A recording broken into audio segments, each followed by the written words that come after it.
HUT Golkar setahun yang lalu. Ingat tidak Pak Jokowi bilang apa? Beliau menanyakan, siapa capres dukungan para kader? Tentu serempak menjawab dengan nama ketum mereka, Airlangga Hartarto. Kemudian ada pendatang baru, Ridwan Kamil. Mulai goyah dong karena mantan gubernur Jawa Barat itu juga dilirik barisan capres disertai dengan surveinya juga bagus. Tapi ujung-ujungnya dua nama terhempas karena kedatangan anak sulung presiden, Gibran Rakabuming Raka. Siapa yang bisa menolak permintaan putra mahkota? Jadi mengingatkan pengorbanan Pak FX Rudi, sahabat kental Pak Jokowi yang bersabar hati memundurkan Pak Purnomo demi Mas Gibran. Padahal, dia yang diminta Ibu Megawati Soekarno Putri untuk mempersiapkan kandidat untuk Pilwalkot Solo waktu itu.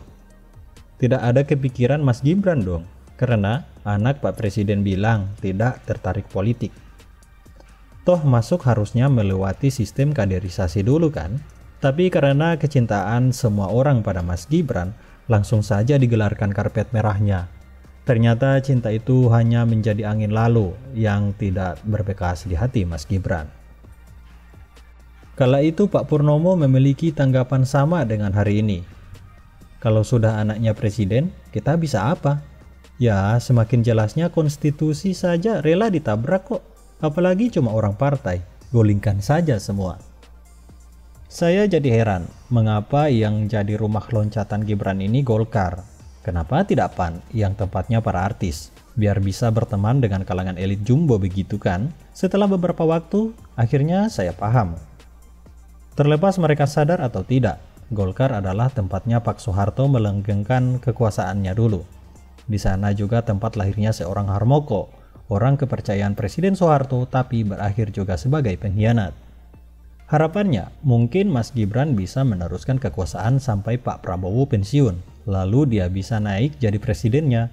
Prosesnya sudah penuh lika-liku loh, hingga mengorbankan konstitusi negara lewat Mahkamah Konstitusi dan KPU yang ikut-ikutan juga akhirnya. Harus digunakan dengan baik mas. Kalau bisa melebihi Pak Harto, lebih dari 32 tahun sampai Jan Etes bisa menggantikan posisi Anda. Mas Gibran adalah perwujudan sisi tipis atau malah sisi tebalnya Harmoko setelah meloncat dari PDIP ke tempat si pengkhianat berasal, Golkar. Sepertinya Pak Airlangga harus tetap waspada saja. Semoga tidak kehilangan tempat dengan anak Pak Presiden. Saya hanya menyayangkan saja kenapa sekelas ketua-ketua partai di Koalisi Indonesia Maju ini tidak memiliki sikap tegas mempertahankan pilihannya masing-masing. Seperti PAN yang katanya menyodorkan Erick Thohir garis keras, atau malah Golkar dari ketumnya sendiri.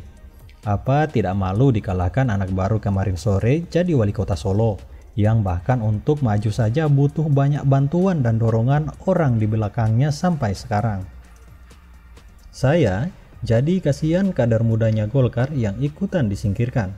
Bukan karena kalah prestasi, tapi kalah nama bapak. Padahal ada Diko Ganinduto yang senasib, punya peluang juga loh buat mendampingi Pak Prabowo. Atau malah kader muda lain yang kerap dipamerkan Airlangga ke publik, seperti barisan gubernur yang di atasnya Gibran. Lagi-lagi mereka tidak laku, karena yang laku anaknya Pak Presiden. Ya, sudah apa daya, tangan tidak sampai. Jangankan kader muda, sekelas ketumnya saja rela mengalah kok. Apalagi yang sepantara dengan si sulung tadi. Sampai sekarang, Gibran masih menjadi bulan-bulanan netizen. Begitu pula rakyat yang dibuat bingung dan kaget dengan langkah kesusu anak presiden ini. Padahal, bapaknya sendiri yang bilang ojo gerasa gerusu, ojo kesusu. Semua malah dikebut. Dari MK, partai politik, KPU. Besok lagi apa ya? Aparat lain untuk mengamankan jalan mulusnya sang putra mahkota. Kita tunggu saja. Golkar sepertinya benar-benar partai pas yang memadukan kekuasaan Pak Harto dan perihnya pengkhianatan orang kepercayaan sang tuan Harmoko. Selamat bergabung Mas Gibran, selalu mawas diri saja. Saya masih percaya karpet merah itu dari orang dalam, sedangkan yang memilih nanti baru dari rakyat. Jangan terbalik, memberikan pengertian Mas, takutnya jadi pembohongan publik. Atau memang bibit Harmoko sudah tumbuh lama pada diri Anda Mas? Selamat kalau memang begitu.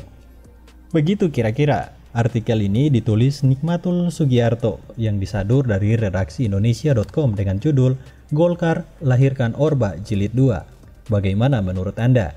Jika Anda berpendapat lain, tuliskan komentar Anda di bawah ini. Saya Rafael, Karisma 90.